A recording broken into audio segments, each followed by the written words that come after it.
This video is the second part of ruling the countryside. In this video, we are going to see crop for the Europe.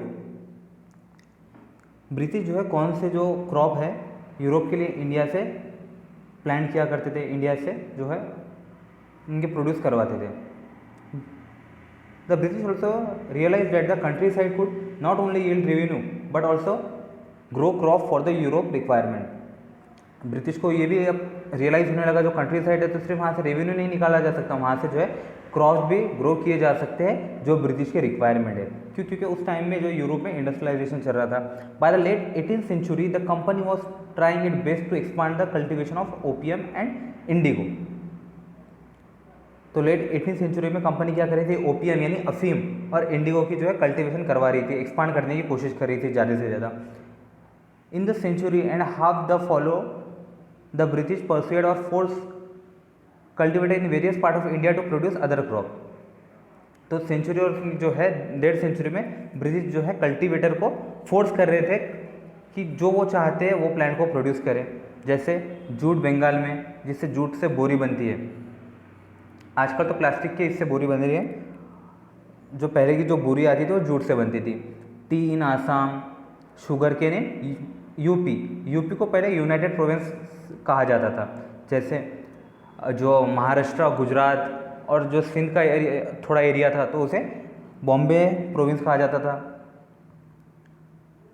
Wheat in Punjab, cotton in Maharashtra and Punjab. जो Marathwada area है तो जो है cotton वहाँ पे बहुत ज़्यादा होता है क्योंकि ब्लैक सॉइल है और कॉटन ब्लैक सॉइल में होता है. महाराष्ट्र में अपने विदर्भ में यवतमाल में जो है कॉटन ज़्यादा होता है. राइस इन मद्रास. तो इस तरीके से जो है जो क्रॉप चाहते थे यूरोप के लिए तो वो यहाँ से इंडिया से उगवाया करते थे. How was this done? The British use a variety of method to expand the cultivation of crop that they need. तो ब्रिटिश ने जो है बहुत सारी तरीके जो आजमाए कल्टिवेशन करवाने के लिए जो क्रॉप चाहते थे. Let us take a closer look at the story of one such crop one method of production. तो हम इसमें एक क्रॉप और एक मेथड की जो एग्जाम्पल लेते हैं. जो पहला प्रिंट दिख रहा है कलमकरी प्रिंट, तो ये इंडिया के आंध्र प्रदेश में जो है वहाँ पे बनाया जाता था. और इस सेकंड जो फ्लोरल डिज़ाइन है, जो फ्लावर की डिज़ाइन दिख रही है, तो ये विलियम मोरिस जो है तो उनकी प्रिंट है. तो इन दोनों जो है प्रिंट में एक बात कॉमन है, ये है इनका blue colour. One thing was common in two print. Both use a rich blue colour commonly called as indigo. Do you know how this colour was produce?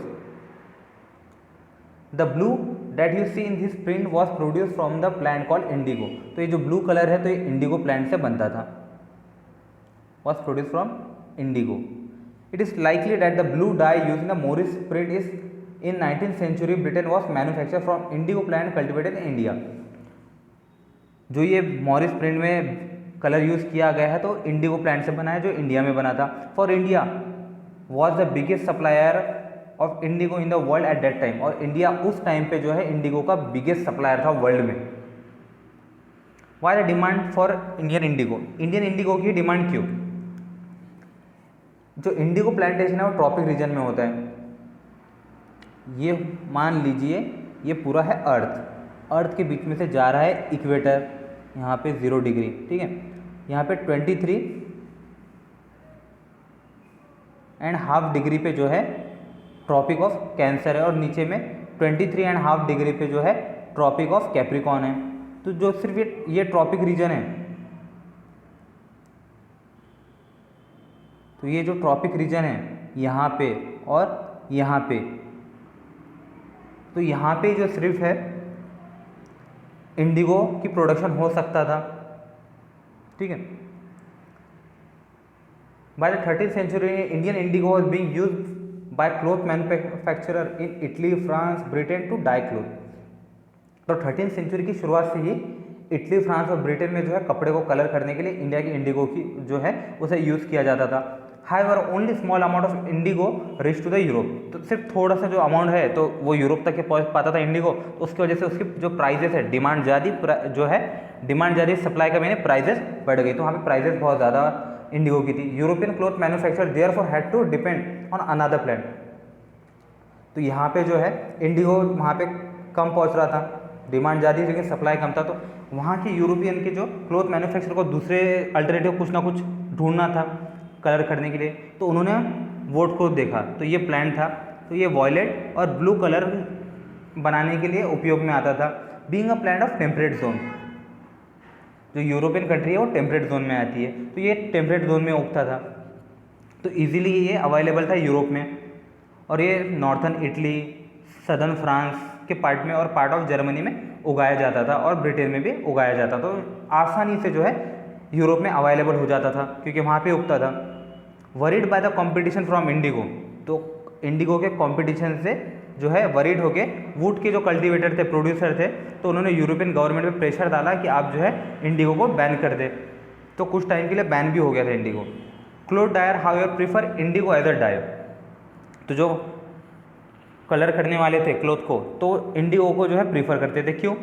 Indigo produce है rich blue colour, Indigo से जो rich blue colour आता था और would say जो है पेल और डल colour आता था, तो उसकी वजह से जो कपड़े की जो शाइन है दिखने में जो है इंडिगो का जो रंगा हुआ कपड़ा था तो ज़्यादा ब्यूटीफुल दिखता था कंपेरेटिवली वुड से।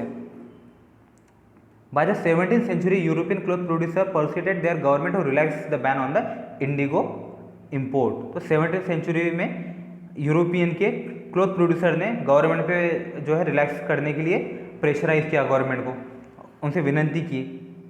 The French began cultivating Indigo, तो फ्रांस ने जो है इंडिगो कल्टिवेट किया उसकी कॉलोनी में सेंट डोमिंगो में जो कैरिबियन आइलैंड पे थी। पोर्टुगीज ने ब्राज़ील में किया, Brazil was colony of Portuguese. English ने जमाइका में किए और स्पेनिश ने वेनेजुला में किया। तो जो यहाँ पे यूरोपियन की कॉलोनी थी वहाँ से इन्हें अब इंडिगो मिलना जो है शुरू हो गया। Indigo plantation also came up in many part of the northern America, और नॉर्थन अमेरिका में भी जो इंडिगो की प्लांटेशन होना शुरू हो गया। By the end of 18th century the demand of Indian indigo grew further, 18th century के एंड में इंडियन इंडिगो की जो है डिमांड और बढ़ गई। Britain began to industrialise and its cotton production expanded dramatically, British में इंडस्ट्रियलाइजेशन हो गया, स्टीम इंजन से कपड़े बनने लगे, तो फिर जितना ज़्यादा कपड़ा बन रहा है उसको उतना ज़्यादा कलर की भी ज़रूरत पड़ेगी, तो इसलिए जो है डिमांड कलर की बढ़ गई, creating an enormous new demand for the new cloth dye. While the demand for indigo increased, its existing supply from the West Indies and America collapsed for a variety of reasons. जिस time पे demand Indigo की बढ़ गई थी उस time पे West Indies और America से जो है सप्लाई होना बंद हो गया। उस टाइम पे जो है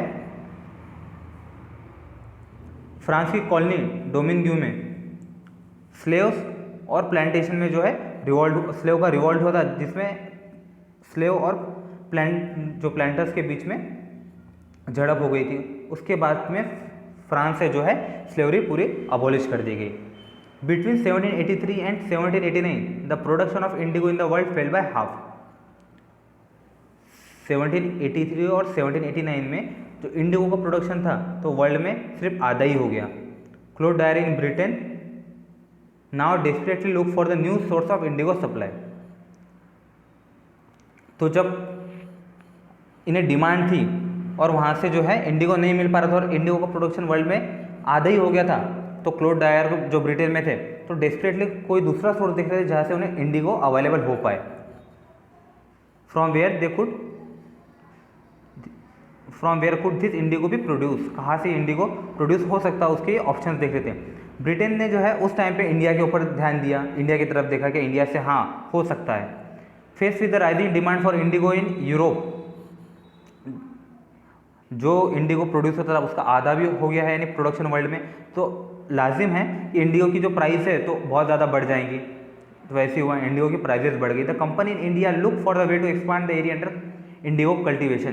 तो जो कंपनी इंडिया में जो ईस्ट इंडिया कंपनी थी उसने सोचा कि इंडिगो को जो है इंडिया में प्रोड्यूस करेंगे और ज़्यादा से ज़्यादा जो है प्रॉफिट कमाएंगे। ये आप एक फ़ोटो देख सकते हो, ये स्लेव का रिवॉल्ट हुआ था सेंट डोमिंग्यू में 1791 में। From the last decade of 18th century indigo cultivation in Bengal expanded rapidly and Bengal indigo came to dominate the world market. तो लास्ट डिकेड जो है 18th सेंचुरी के बंगाल का कल्टीवेशन जो है इंडिगो में बहुत ज़्यादा बढ़ गया और बंगाल जो है वर्ल्ड पे डोमिनेट करने लगा इंडिगो प्रोडक्शन में। इन 1788 only 30% of Indigo imported into Britain was from India. सिर्फ 30% जो है इंडिगो ब्रिटेन में जो इम्पोर्ट होता था 1788 में वो इंडिया का था, लेकिन 1810 आते आते जो है वो 90% हो गया। As the indigo trade grew, commercial agent and the official of the company began investing in the indigo production. तो जैसे इंडिगो ट्रेड बढ़ा तो ईस्ट इंडिया कंपनी के कमर्शियल एजेंट और ऑफिशियल ने जो है इसमें पैसा इन्वेस्ट करना शुरू कर दिया, क्योंकि उससे बहुत ज़्यादा प्रॉफिट उन्हें दिख रहा था। Over the years many company official leave their job to look after their indigo business. और बहुत सारे कंपनी के जो ऑफिशियल थे उन्होंने जॉब भी छोड़ दिया इंडिगो कल्टीवेशन के लिए। Attracted by the prospect of high profit numerous Scotsman and Englishman came to India and become planter. इतना ज़्यादा प्रॉफिट के लालच में जो है बहुत सारे स्कॉटमैन और इंग्लिशमैन भी इंडिया में आए और वहाँ पे प्लांटर बन गए। दोस्त हु हैड नो मनी, और जिसके पास पैसे नहीं होते थे वो कंपनी से लोन ले लेता था या उस टाइम पे जो बैंक खुले थे तो उनसे लोन ले लेता था।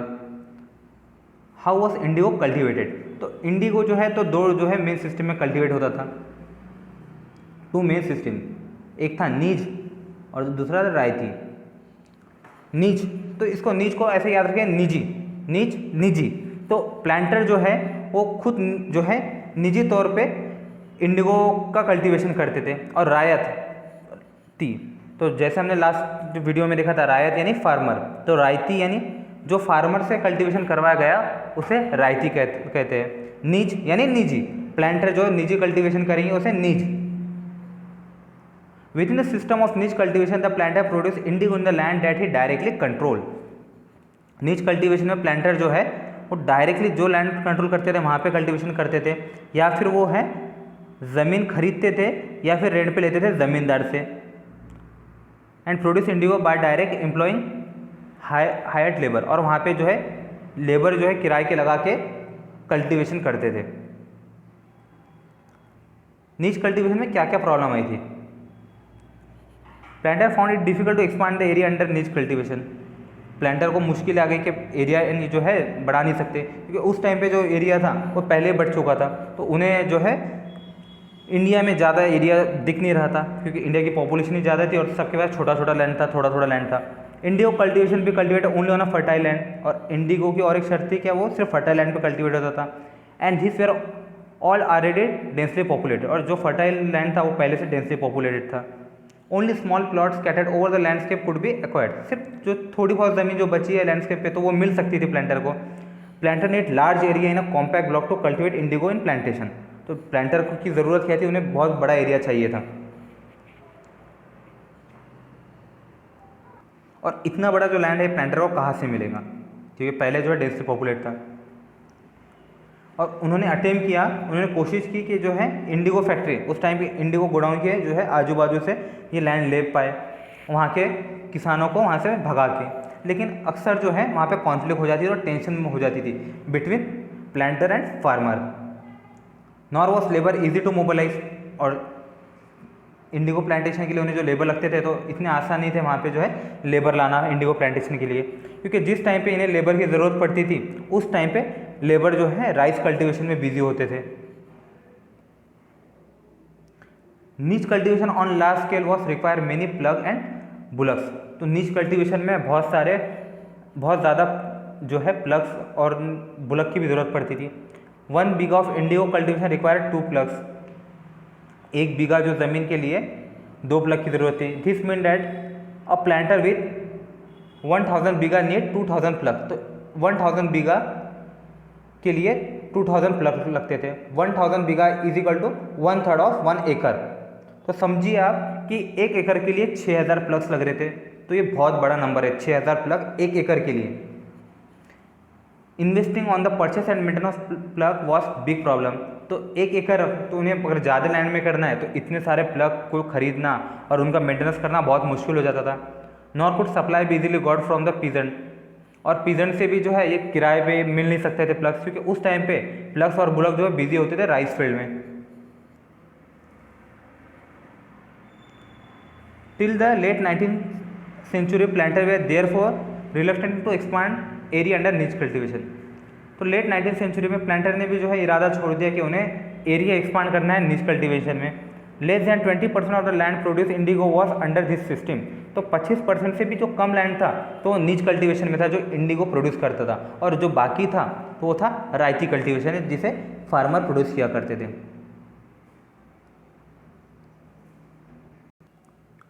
Indigo on the land of Rawat.